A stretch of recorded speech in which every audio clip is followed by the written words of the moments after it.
සංචිත කියන එක ස්වාරාක්ෂකයක් කිසිදු கையிருப்பு என்பதை எந்தவொரு பொருளாதார நடவடிக்கையையும் செய்யாமல் இறக்குமதியை நிறுத்தி கடனை செலுத்தாமல் கட்டியெழுப்பக்கூடிய ஒரு இடைத்தாங்கலாகும். அதுவே கையிருப்பு. அடுத்தது பொருளாதார செயற்பாடுகளை வேகமாக முன்னெடுத்து செல்ல அனுமதித்து முதலீடுகளை ஈர்த்து கையிருப்பை கட்டியெழுப்புவது. நாம் இந்த இரண்டாவது வழிமுறையையே பின்பற்றுகின்றோம். எனவே அந்த வங்குரோத்து நிலையிலேயே இருந்தவர்கள் அதுவே ஒரே வழி என்று கருத்திற்கொண்டு மக்களை தவறாக வழிநடத்தும் பல செய்திகளை இதில் முன்வைக்கின்றார்கள். தற்போது நிலவும் சூழ்நிலைகளுடன் குறிப்பாக திட்வா சூறாவளியை எதிர்கொண்டவை மற்றும் மத்திய கிழக்கு சூழலில் எமது எரிபொருளுக்கான விலைகள் உயர்ந்து இறக்குமதி செலவு அதிகரித்ததன் காரணமாக நாம் கூடுதல் தொகையை கையிருப்பிலிருந்து செலவிட வேண்டியிருந்தது. அப்படி இருந்தும் தற்போது 6.5 அளவிலான கையிருப்பு உள்ளது. இந்த கையிருப்பு தொகை மற்றும் எதிர்வரும் 6 மாத நடவடிக்கைகளை கருத்தில் கொள்ளும் போது $8 பில்லியன் இலக்கை நாம் எட்டுவோம் என எதிர்பார்க்கின்றோம். கடன்களை செலுத்துவதற்கும் எதிர்கால நடவடிக்கைகளை மேற்கொள்வதற்கும் இது போதுமானது. ஏனெனில் 2027, 28, 29 போன்ற காலப்பகுதிகளில் நாம் செலுத்த வேண்டிய கடன் அதிகபட்சமாக ஒரு ஆண்டிற்கு $3.8 பில்லியன் ஆகும். 2028 3.8, 2027 சுமார் 2 அளவிலும் அதே போன்று 2029 மற்றும் 30 அத்தகைய அளவிலேயே நாம் செலுத்த வேண்டியுள்ளது. இதனால் தற்போதுள்ள கையிருப்பை கொண்டே கடன் செலுத்துவதையும் இறக்குமதி நடவடிக்கைகளை மேற்கொள்ளவும் முடியும். புரிதலுக்காக இந்த விடயத்தை முன்வைக்கின்றேன். தற்போது 6.5 உள்ள கையிருப்புடன் மீதமுள்ள 6 மாதங்களில் சர்வதேசத்துடன் நாம் மேற்கொள்ளும் நடவடிக்கைகள் செலுத்துதல் நிலுவை பேலன்ஸ் ஆஃப் பேமெண்ட் செலுத்துகை சமநிலையின் பிரதான பகுதியாக கரண்ட் அக்கவுண்ட் உள்ளது. அந்த நடப்பு கணக்கில் எதிர்காலத்தில் மேலும் சுமார் $900 மில்லியன் கிடைக்கும் என நாங்கள் கணித்துள்ளோம். எமது அபிவிருத்தி பங்காளிகளால் கொள்கை அடிப்படையில் வரவு செலவு திட்ட நிதிக்கு இதுவரை ஒப்புக்கொள்ளப்பட்ட தொகையை கணக்கிட்டால் அதில் சர்வதேச நாணய நிதியத்திடமிருந்து டிசம்பர் மாதத்தில் கிடைக்கவுள்ள சுமார் $350 மில்லியன் அடங்கும். இதனுடன் சேர்த்து பார்த்தால் $1 பில்லியன் அதிகமான தொகை கிடைக்கவுள்ளது.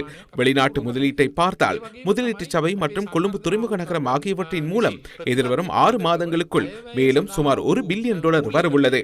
இவை அனைத்தையும் கூட்டினால் 2026 ஆண்டில் நமது $8 பில்லியன் இலக்கை மிக எளிதாக அடைய முடியும். மேலும் 27, 28, 29, 30 கால பகுதிகளிலும் எமது ஏற்றுமதி வளர்ச்சியை உள்ளடக்கிய அனைத்து காரணிகளையும் இதில் கணக்கில் கொள்ள வேண்டும். மற்றொரு விடயத்தை குறிப்பிட வேண்டும். கடந்த அரசாங்கம் செயற்பட்ட போது நாங்கள் அரசாங்கத்தை பொறுப்பேற்ற சமயம் ஒட்டுமொத்த வங்கி அமைப்பில் நிகர வெளிநாட்டு சொத்துக்கள் எதிர்மறையாக இருந்தன.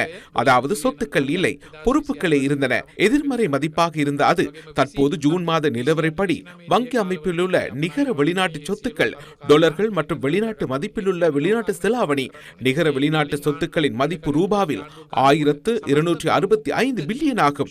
அதனை டாலரில் கணக்கிட்டால் $3.8 பில்லியன். அங்கேயே மேலும் ஒரு இடைத்தாங்கல் உள்ளது.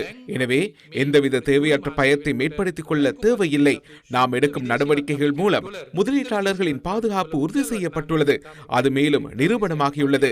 S&P போன்ற எமது கடன் தரப்படுத்தல் நிறுவனங்களால் நாம் கடன் வெளிப்படை தன்மையை எவ்வாறு அதிகரித்துள்ளோம், கடன் வழங்குநர்களுடன் பரிவர்த்தனை தகவல்களை எவ்வாறு பகிர்ந்து கொண்டுள்ளோம் என்பது தெளிவாகிறது. இதன் விளைவாகவே இன்ஸ்டிடியூட் ஆஃப் இன்டர்நேஷனல் ஃபைனான்ஸ் என்ற சர்வதேச நிதி நிறுவனம் நமது சாதனையை 6.3 அலகுகளால் உயர்த்தி 57 நாடுகளில் 4வது இடத்திற்கு அதிகபட்ச வளர்ச்சியை பதிவு செய்ய வைத்துள்ளது. எனவே இந்த அனைத்து காரணிகளும் நாம் சரியான முறையில் ஸ்திரத்தன்மையுடன் கையிருப்பை கட்டியெழுப்பி பொருளாதாரத்தை நிர்வகிக்கின்றோம் என்பதையும் இவர்கள் முன்வைக்கும் தரவுகள் தவறானவை மற்றும் தொழில்நுட்ப ரீதியாக பிழையானவை என்பதையும் காட்டுகின்றன. எதிர்க்கட்சியில் இருந்த மோசடி, ஊழல், தவறான கொள்கைகளை செய்த ஒரு குழுவால் மீண்டும் ஒருபோதும் ஆட்சிக்கு வர முடியாது. அதனாலேயே அவர்கள் பொதுமக்கள் மத்தியில் ஒருவித பயத்தை ஏற்படுத்துவதை இலக்காக கொண்டுள்ளனர். அரசாங்கத்தின் பொருளாதார வளர்ச்சி குறைவு என்று அவர்களால் ஒருபோதும் கூற முடியாது. பணவீக்கத்தை கட்டுப்படுத்தவில்லை என்று அவர்களால் கூற முடியாது. அரசு நிதியை சரியாக நிர்வகிக்கவில்லை என்று அவர்களால் கூற முடியாது. அது தரவுகள் மூலமும் தெரிகிறது. அவர்கள் திரிவுபடுத்தப்பட்ட தரவை எடுத்து பொதுமக்களுக்கு புரியாத ஒரு தரவை வைத்து மக்களை பயமுறுத்துவதையே அவர்கள் செய்கின்றார்கள். எனவே அதற்கு ஏமாற வேண்டாம், தவறான வழியில் செல்ல வேண்டாம் என்ற கருத்தையே நான் கூற விரும்புகிறேன்.